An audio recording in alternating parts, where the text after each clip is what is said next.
오늘 여러분과 함께 은혜 받을 말씀은 빌립보서 2장 12절로부터 16절까지 말씀인데 12절 한 절을 먼저 봉독해 올리겠습니다.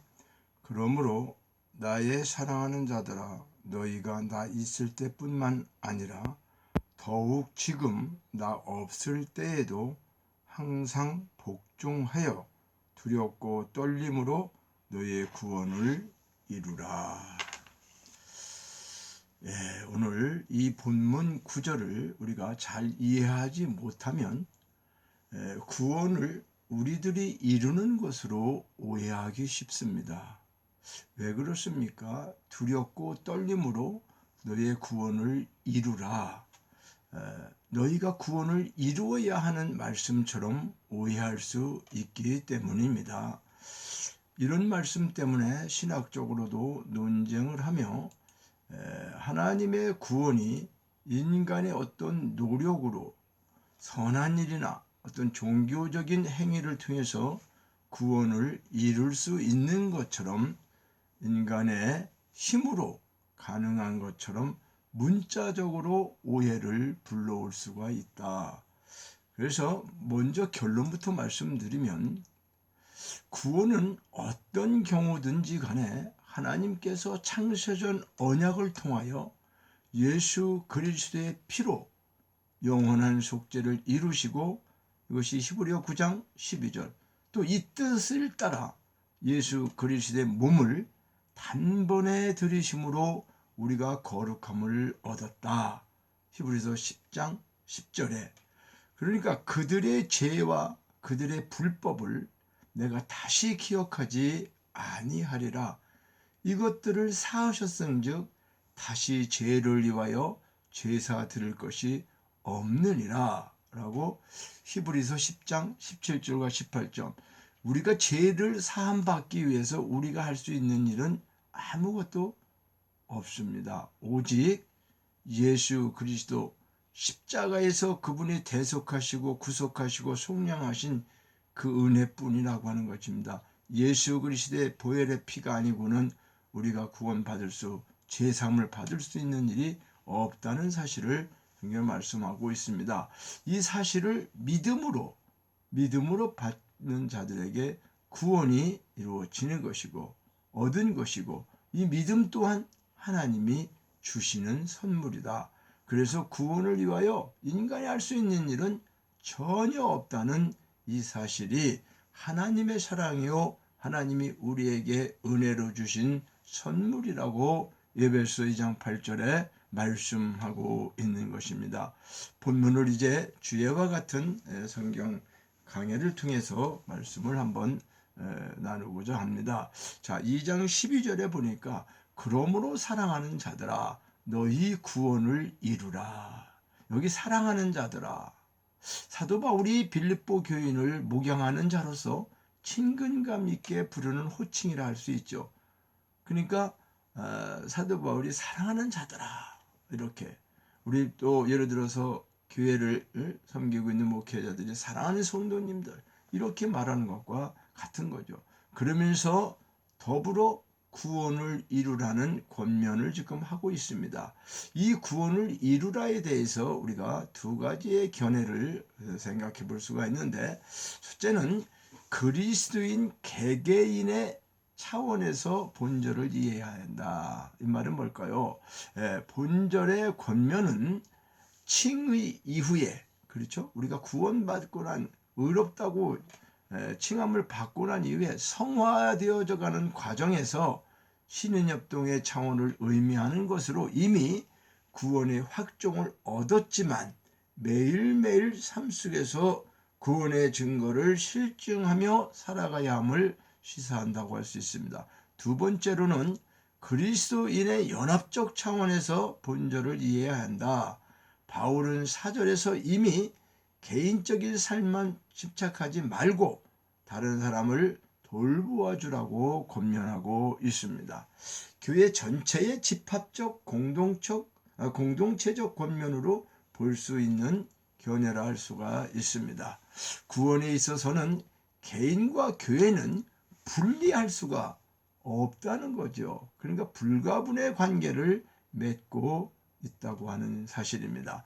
그리스도인은 구원의 완성을 향해 계속해서 성숙해 가야 할 뿐만 아니라 다른 그리스도인들과도 합력하여 나가야 한다고 하는 사실입니다.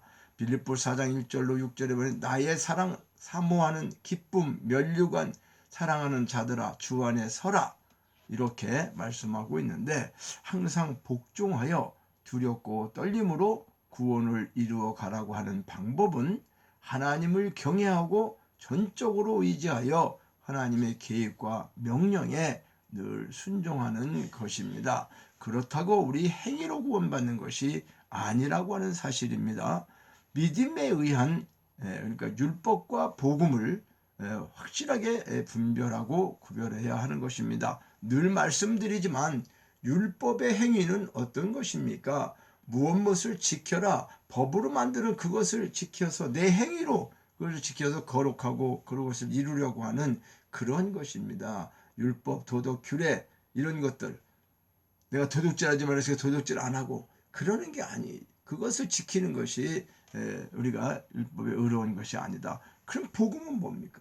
복음은 하나님께서 우리를 향하여 하나님의 행위라고 하는 것을 우리가 믿음으로 받아들이고 알게 하는 그런 차이가 있다고 하는 사실을 기억하시면 좋겠습니다.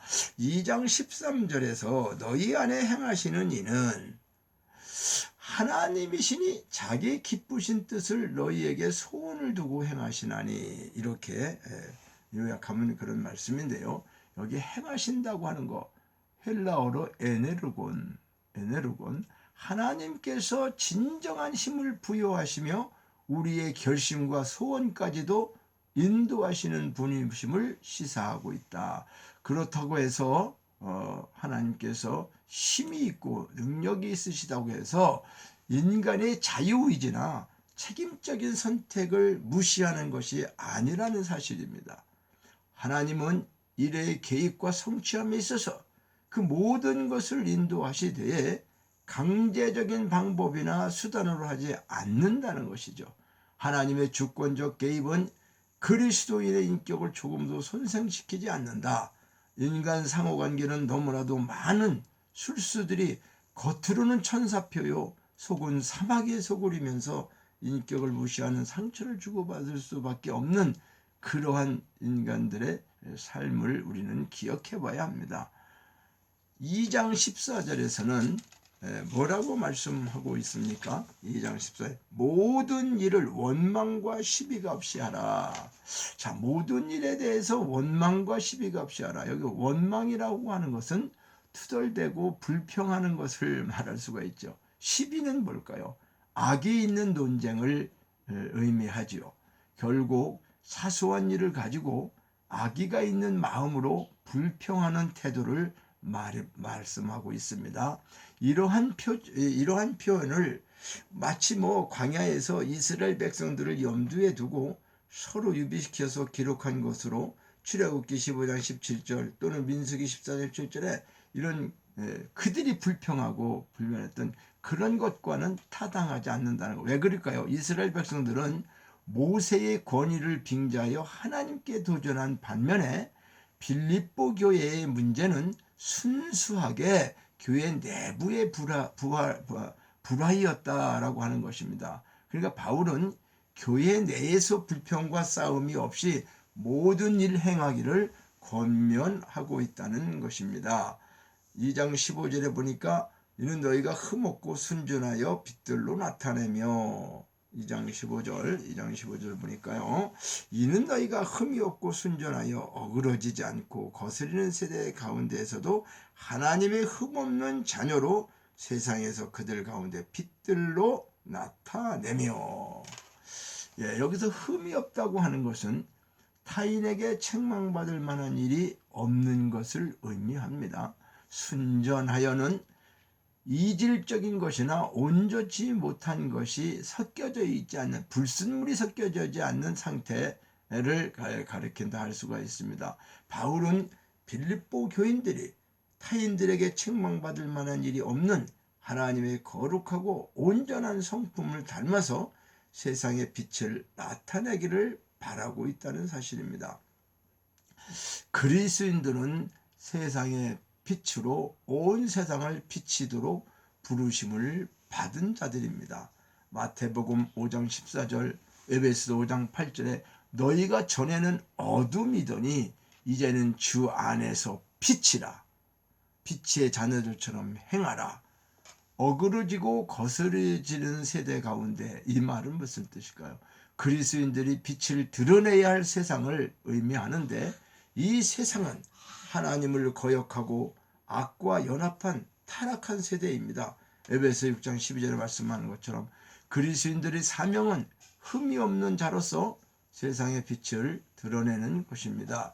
2장 16절에 보니까 생명의 말씀을 밝혀 나의 다름질이 헛되지 아니하고, 여기서 밝히다고 하는 것은 헬라어로 에페콘텍스, 두 가지 의미가 있는데 단단히 붙들다, 두 번째는 제시하다.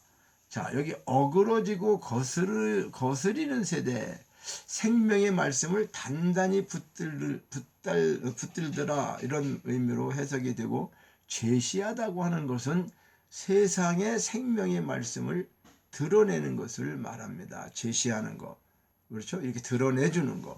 그 두 견해는 서로 다른 견해가 아니라 전자의 견해는 후자를 뒷받침해 주는 것입니다. 그리스도인들이 생명의 말씀, 즉 복음을 굳게 붙들지 아니하면 그것을 세상에 밝히 드러낼 수가 없기 때문인 것입니다. 그래서 2장 16절에 나의 다름질이 헛되지 아니하고 수고도 헛되지 아니하므로 그리스도의 날에 나로 자랑할 것이 있게 하려 합니다.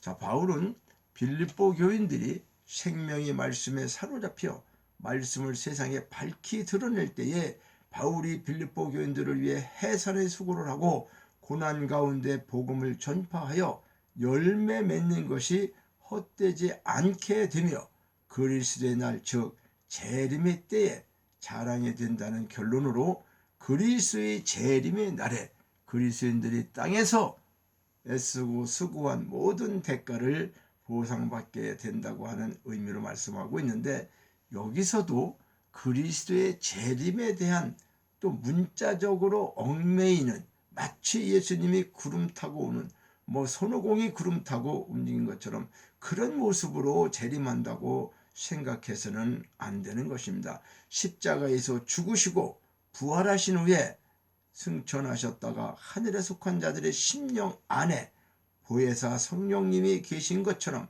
성삼위 하나님은 우리 속사람 안에 이미 와 계신 것을 믿으셔야 합니다. 그곳이 천국입니다. 천국은 죽어서 가는 곳이 아닙니다. 요한복음 14장 20절에 그날에 주님의 재림의 날에 내가 아버지 안에, 예수님이 아버지 안에, 또 너희가 내 안에, 우리가 예수 안에, 또 예수님이 우리 안에 있는 것을 너희가 알리라라고 말씀하셨습니다.